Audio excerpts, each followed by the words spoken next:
Shalom, sahabat GKI. Saya Yosua Agung Nugroho Hadiwisodo, Pendeta GKI dengan Bayi Jemaat GKI Cinere.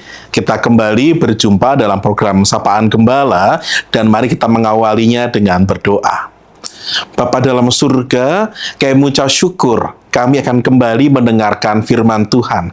Maka berbicaralah, kami rindu untuk mengerti kehendak-Mu. Dalam Kristus kami sambut sabda-Mu. Amin. Sahabat, Injil Yohanes pasal 9 ayat 6-7 mengatakan demikian. Setelah ia mengatakan semuanya itu, ia meludah ke tanah dan mengaduk ludahnya itu dengan tanah, lalu mengoleskannya pada mata orang buta tadi dan berkata kepadanya, "Pergilah, basuhlah dirimu dalam kolam Siloam." Siloam artinya yang diutus. Maka pergilah orang itu, ia membasuh dirinya, lalu kembali dengan matanya sudah melek. Sahabat, seringkali kita menganggap mujizat itu sebagai peristiwa yang pasif, sesuatu yang jatuh dari langit, sementara kita duduk manis dan menunggu. Dalam kisah tadi yang kita baca, Yesus bisa saja menyembuhkan orang buta itu hanya dengan satu kata. Namun, ia justru melakukan sesuatu yang tampaknya merepotkan. Ia meludah dan mengaduk ludahnya di tanah jadi lumpur, kemudian mengoleskan lumpur itu ke mata si orang buta itu dan memberinya sebuah tugas. Coba kita bayangkan, kita yang jadi orang itu. Kita buta sudah sejak lahir, dan kemudian seseorang yang mungkin kita belum pernah ketemu sebelumnya, hanya dengar-dengar saja, mengoleskan kotoran ke muka Anda, ke wajah Anda, dan menyuruh Anda untuk berjalan ke kolam tertentu. Saat Anda berjalan itu, Anda masih buta, dan wajah Anda lebih kotor dari sebelumnya. Dan Anda harus mungkin meraba-raba jalanan agar bisa sampai ke kolam Siloam. Nah, itulah mujizat yang disediakan oleh Yesus. Tetapi mujizat itu dialami melalui ketaatan si orang buta itu. Maka saudara, ada jebakan umum dalam kehidupan spiritual dan pribadi kita. Kita menginginkan pertolongan tanpa mau melangkah.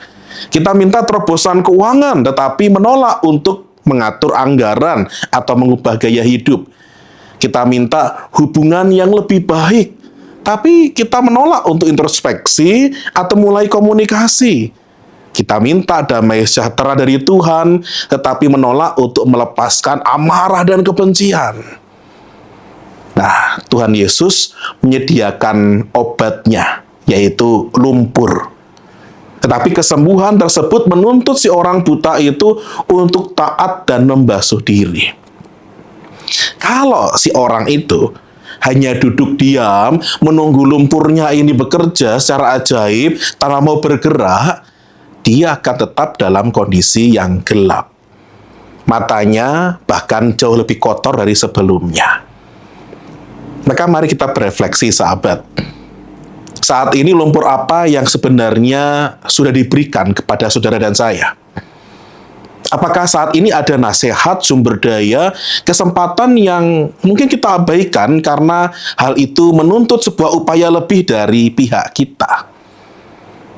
Yang kedua, mari kita merenungkan apakah kita sedang menunggu perasaan siap atau menunggu hasil yang instan. Si orang buta itu tidak bisa melihat sampai dengan dia membasuh diri. Nah, terkadang kejelasan akan jawaban doa kita hanya datang setelah kita taat dan percaya pada proses yang Tuhan sediakan. Dan yang terakhir, saat ini, mari kita melihat di mana area kita sedang berhenti di tempat. Mari kita mengidentifikasi satu bidang di mana kita minta bantuan orang atau minta pada Tuhan, tapi kita belum mau beranjak dari tempat itu, dari kondisi itu, situasi itu, kita belum mau mengambil langkah pertama yang sebenarnya adalah tanggung jawab saudara dan saya. Mari kita berdoa. Bapa, tolonglah kami agar kami boleh lebih memahami kehendak Tuhan. Karunia-Mu itu datang dan diberikan bersamaan dengan sebuah panggilan untuk taat. Berikan kami keberanian untuk percaya dan mau melangkah di proses yang Tuhan kehendaki. Di dalam nama Tuhan Yesus Kristus, kami berdoa. Amin.